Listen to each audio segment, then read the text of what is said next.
자유인의 선택, 리더의 아침을 깨우는 5분 고전 칼럼. 23번째 칼럼. 누가 국가의 최고 권력자인가? 아리스토텔레스는 국가의 목적은 행복하고 훌륭한 삶을 제공하는 것이라고 말했습니다. 그는 좋은 국가를 만들기 위해서는 좋은 질서를 추구하는 사람들이 많아야 된다고 보았습니다. 나아가 공동체를 이끄는 국가 권력이 올바르게 배분되고 올바른 최고 권력자에 의해 집행되어야 한다고 여겼습니다. 아리스토텔레스는 그의 책 정치학에서 누가 국가의 최고 권력을 가져야 하는지를 궁구했습니다. 민중일까요? 가장 훌륭한 현인일까요? 부자들일까요? 아니면 참주일까요? 그는 소수의 훌륭한 자들보다 민중이 최고 권력을 가져야 한다는 견해가 일리는 있다고 생각했습니다.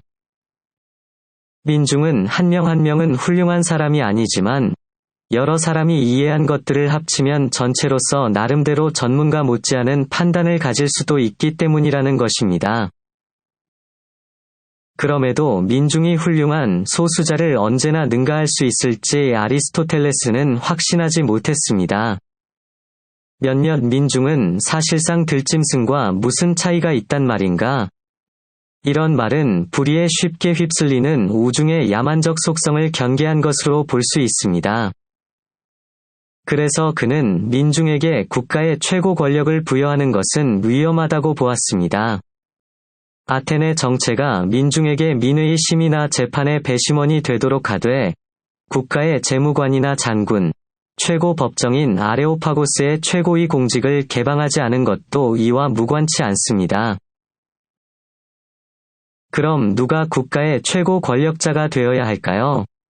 아리스토텔레스는 노모스가 최고 권력을 가져야 한다고 말합니다.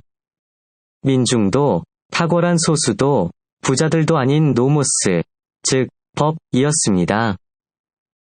노모스 앞에 만인은 평등합니다.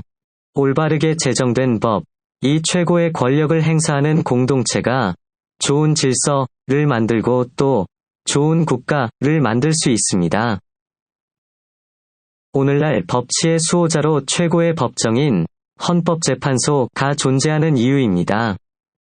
민중의 함성, 정치가와 언론의 선동이 헌법재판소를 겁박하는 순간 법치는 무너지고 최선의 국가는 요원해집니다.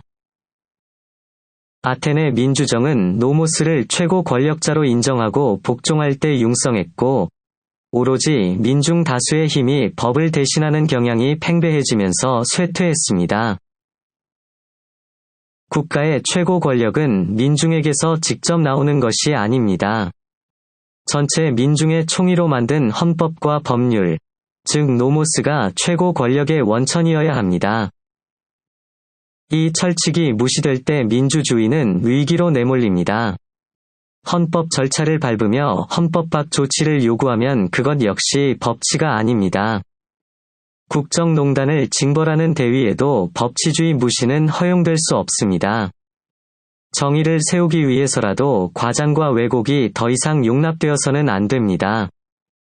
최고 권력자인 헌법과 법률을 무시한 민중과 정치가의 정략적 선동을 경계한 현인의 목소리에 귀 기울여야 할 때입니다. 오늘의 교훈입니다.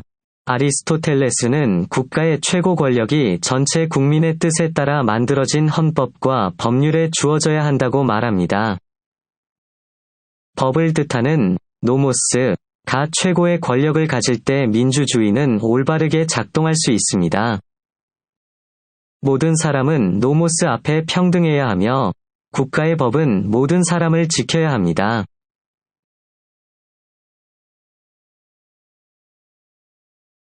자유인의 선택. 서양 문명의 원천, 3000년 그리스 인문의 지혜를 만나다.